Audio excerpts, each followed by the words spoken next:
자, 우리가 지난 시간에 젬하중이라는 것을 이야기한 적이 있었습니다. 젬하중은 너트를 부재가 있고 그 부재에 볼트를 끼워서 너트를 채웠을 때 그 너트가 채워지면서 부재가 찌그러지잖아요. 근데 그 부재가 찌그러지는 발력으로 볼트를 당기는데 그 인장력 또는 부재의 그 압축력 그것을 젬하중이라 한다 그랬죠. 자, 외력이 없는 경우, 예를 들어서 어떠한, 예를 들어 이런 시스템이 있다. 여기에, 지금 이 하중이 없을 때는 그냥 젬 하중만 발생하는데 하중을 여기에 매달면 여기에 젬 하중 이외의 하중이 또 발생하겠죠. 자, 하중이 없는 그 외력이 없는 초기 상태의 인장력을 초기 인장력이라 하거나 예하중이라 합니다. 근데 이때 어떠한 하중이 있냐? 젬 하중이 있다는 거죠. 근데 젬하중하고 예하중 또는 초기 인장력과 같은 개념은 아닙니다. 왜냐하면 외력이 없는 초기 상태의 경우에도 젬하중뿐만 아니라 뭐 하다못해 잔류응력 이런 것 등등이 하중으로 작용할 수도 있잖아요. 그래서 주요한 예하중이긴 하지만 젬하중하고 예하중을 일치하는 것은 아니고 예하중에 젬하중이 들어가 있다라고 생각하시면 됩니다. 자, 이 상태에서 외력이 가해지면 어떠한 현상이 발생할까? 자, 처음에 여기서는 부재는 압축 응력을 받고 있어요. 그리고 볼트는 인장 응력을 받고 있을 겁니다. 근데 여기에 예를 들어서 하중이 가해져요. 그럼 어떻게 되냐? 이놈이 이렇게 가해지겠죠. 어떤 힘이. 그러면 자, 압축된 그러니까 부재가 이렇게 서로 지금 압축하고 있잖아요. 볼트에 의해서. 그런데 이걸 당겨요. 그럼 어떻게 되냐?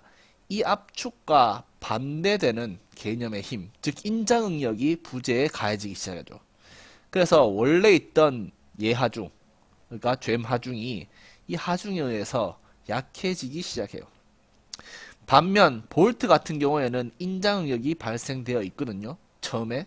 근데 하중을 가해주면 더 당기게 될 거예요. 볼트는.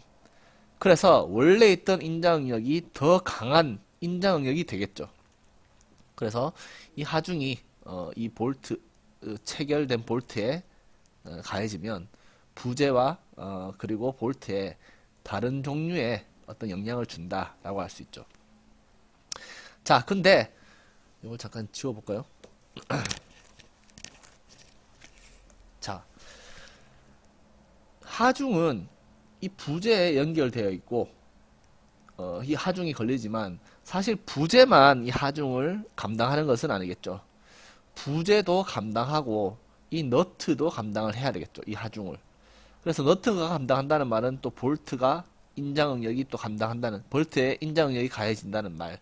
다시 말해서 하중이 가해지면 부재도 부재도 이 하중을 감당하고 볼트도 감당한다. 즉 둘 다 이 하중을 감당하는데 바꿔 말하면 하중을 나누어서 감당하겠죠.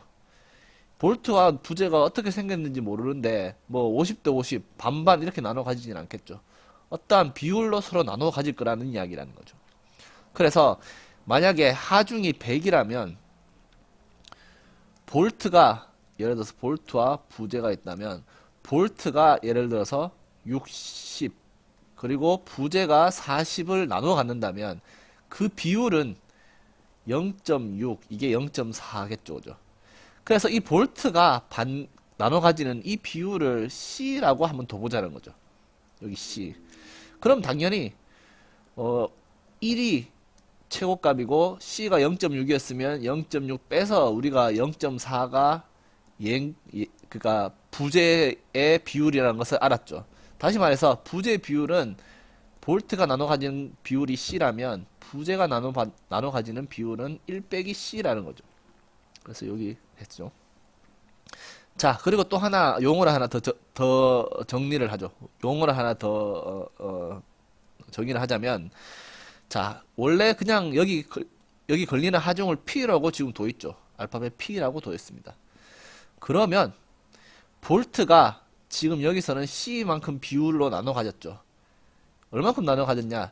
지금 이놈이 100이면 0.6이면 60을 나눠 가졌다고 알 수 있는데 지금 이게 P죠. 그러면 얘를 그냥 PB라고 하자는 거죠. 볼트가 이 P를 얼만큼 이 P에서 이 볼트가 받는 것은 얼마냐? 자, 반면 부재가 받는 것은 얼마냐? 물론 이거 두 개 더하면 전체 P가 나와야 되겠죠. 그냥 이렇게 용어만 정리한 겁니다. 여기는. 그래서 결과적으로 하중이 가해지면 원래 처음에 있던 볼트 같은 경우에는 처음에는 요 젬 하중밖에 없었어요. 그죠? 그래서 이 젬 하중이 FI였습니다. FI. 그러니까 I가 이니셜이라는 이야기죠. 처음이라는 이야기죠. 그런데 하중이 가해지면 PB만큼 추가가 되겠죠. 볼트에. 그래서 PB가 더해졌어요. 그죠? 자, 부재 같은 경우에는 부재는 볼트와 좀 달라요. 처음에 볼트에 가해지는 FI, 젬 하중은 볼트 같은 경우에는 인자 응력이 발생했죠. 그래서 이게 플러스였어요. 근데 부재는 이것과 똑같은 압축 응력이 발생돼야 되겠죠. 그래서 마이너스 FI. 볼트와 부재는 서로 젬 하중은 같은데 볼트는 인자 응력이기 때문에 플러스였고 부재는 압축 응력이기 때문에 마이너스가 지금 작용되고 있어요. 거기에 하중에서 부재가 하중 중에서 부재가 감당하는 하중인 PM을 더했어요. 자, PM은 왜 플러스일까? 자, 하중은 다 부재와 볼트 둘 다에 아까 이야기했던 것처럼 인장력으로 작용하고 있죠. 그래서 이 PM도 PB도 다 인장력입니다. 그래서 이렇게 정리가 되었다. 그래서 이놈, 이 FB와 FM은 하중이 가해졌을 때 실제로 볼트가 받는 힘, 그리고 부재가 받는 힘을 수식화했다는 것이죠. 자, 여기에서 좀 지워볼까요? 좀 주목해서 봐야 될 점이 하나 있습니다. 뭐냐 하면 얘는 별 상관없어요. 왜냐하면 이것도 플러스고 이것도 플러스죠. 그럼 이것도 플러스가 될 거예요. 그런데 처음에 외력이 없는 경우에는 이게 없었죠. 그러면 부재에 작용하는 힘은 얘가 마이너스였기 때문에 이놈은 마이너스. 즉 부재는 원래는 마이너스 응력이 작용되고 있어요. 즉 압축 응력이 작용되고 있다는 거죠. 자, 근데 다시 지워서 만약에 요 놈이 커져서 이거보다 커지잖아요. 그러면 결국은 이게 마이너스에서 플러스로 바뀐다는 거죠. 다시 말해서 압축 응력에서 인장 응력으로 바뀔 수가 있다는 거죠. 근데 이게 뭐가 중요한데 이렇게 강조를 하냐? 예를 들어 생각해 보세요. 두 부재라는 놈이 이렇게 있어요. 뭐 볼트와 상관없이 그냥 이렇게 겹쳐 있어요. 근데 그냥 아무 힘이 작용하고 있지 않으면 얘는 언제든지 도망갈 수 있어요. 밑에 놈도 도망갈 수 있고. 왜냐하면 아무 힘이 없고 그냥 얹어져만 져 있잖아요. 그죠? 근데 볼트 체결이라는 것은 뭐냐면 여기에 본드 같은 걸 바르는 게 아니고 그냥 어떻게 보면 이렇게 압축해 주는 거예요. 마치 우리가 손가락으로 뭐 예를 들어서 뭔가 두 개의 어떤 뭐 쪼가리를 꽉 치면 이게 마치 체결된 것처럼 서로 움직이지 않는 그런 원리라는 것이죠. 그래서 이것은 반드시 압축 응력이 작용되어야지 두 개가 그러니까 조립된 상태라 할 수 있습니다. 그런데 이 압축, 그러니까 예를 들어 손가락으로 지금 압축을 하고 있다 가정한다면 이 손가락의 압축을 점점 약하게 해서 손가락이 딱 여기 얹어만 져 있고 아무런 힘이 작용하지 않는다. 아무런 힘을 작용시키지 않는다. 그럼 어떻게 되겠어요? 이놈이 쉽게 도망갈 거예요. 그죠? 왜냐하면 더 이상의 뭐 본드 같은 걸로 발라둔 것도 아니기 때문에 뭐 구속하는 아무런 힘이 없죠. 그래서 우리가 알 수 있는 것은 이 볼트 체결이라는 것은 이 최소한 이 세로 방향으로는 압축 응력이 0이 되는 순간 이놈은 더 이상의 체결이 안 된다는 거죠. 끝난다는 것이죠. 이 의미 끝난다. 인자 응력이 발생하면 서로 멀어지겠죠. 인자 응력이 발생할 수도 없겠죠. 그래서 우리가 하중 내림에 했던 것과 비슷하게 이 부재에 작용하는 이 힘은 0이 되는 순간, 압축 응력이 0이 되는 순간 이음은 끝장이 난다는 것이죠. 그래서 마치 우리가 하중 내림에 했던 자립 조건하고 비슷하게 이 이음의 유효한 조건이라는 것은 FM이 0보다 작은, 즉 FM 부재 작용하는 힘이 압축 응력 상태를 유지해야 된다. 이렇게 설명할 수 있습니다. 그래서 볼트의 작용 힘과 조금 다르죠. 부재는 이러한 추가적인 성질까지 유도가 되었다. 그런 이야기입니다. 자, 그리고 또 분석에 사용되는 또 다른 상식 중에 하나, 추가적인 기본 현상 중에 하나가 뭐냐 하면, 자, 부재가 이렇게 있어요. 그리고 볼트로 이렇게 체결되어 있어요. 부재가 이렇게 있고 볼트로 체결되어 있다. 자, 만약에 뭔가 하중으로 이 부재가 좀 늘어났어. 이렇게 좀 늘어났어. 뭐 예를 들어서 부재가 이렇게 늘어났어. 원래 좀 작았는데 이렇게 늘어났어. 근데 볼트가 더 늘어났어. 예를 들어서 이렇게 늘어났어요. 이게 말이 될까요? 힘은 여기 가해지고 있는데 말이 안 되죠. 그렇다고 볼트가 요만큼밖에 안 늘어났는데 부재가 더 늘어날 수 없죠. 그럼 볼트와 오버랩 되는 게 이건 물리적으로 불가능하죠. 그죠? 다시 말해서 하중이 가해지면 늘어나긴 늘어날 거예요. 늘어나긴 늘어나는데 볼트도 늘어나고 부재도 늘어난다면 둘 중에 한 개가 더 늘어나거나 덜 늘어날 수가 없다는 거죠. 그러면 이상해진다는 거죠. 그래서 볼트가 늘어나고 부재가 늘어난 길이는 이음이 유효하다면 같아야 된다는 얘기죠. 이거 정리하자면 예를 들어서 이 델타가 볼트가 늘어난 거리를 델타 B라고 합시다. 그러면 당연히 우리가 볼트의 강성을 알면 우리가 이거 처음에 학습했던 거죠.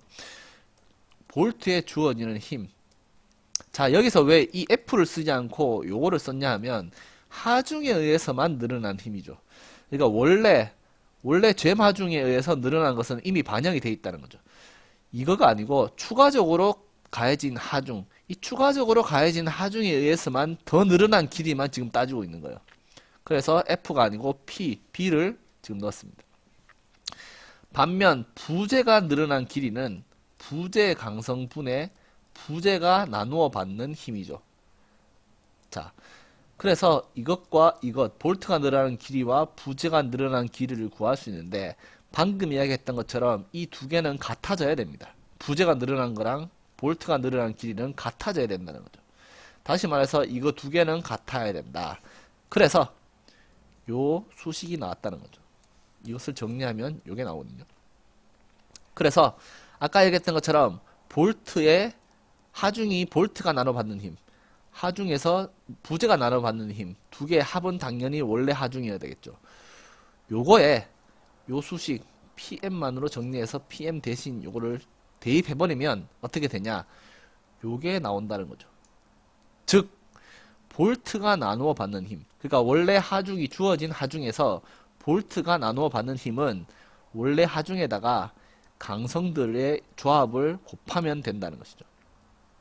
그래서 이게 무엇이냐? 결국은 요 놈이 C라는 이야기거든요. C는 왜냐하면 C가 원래 이거였잖아요. 그죠?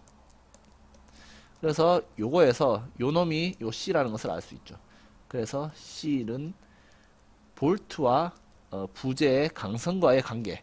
그러니까 이 수식을 보면 이 수식을 C를 이음의 강성상수라 하거든요. 근데 이 이음의 강성상수는 어떤 성질을 가지냐? 자, KB라는 게 커지면 커질수록 C가 커지겠죠. KM이 커지면 커질수록 C는 작아지겠죠.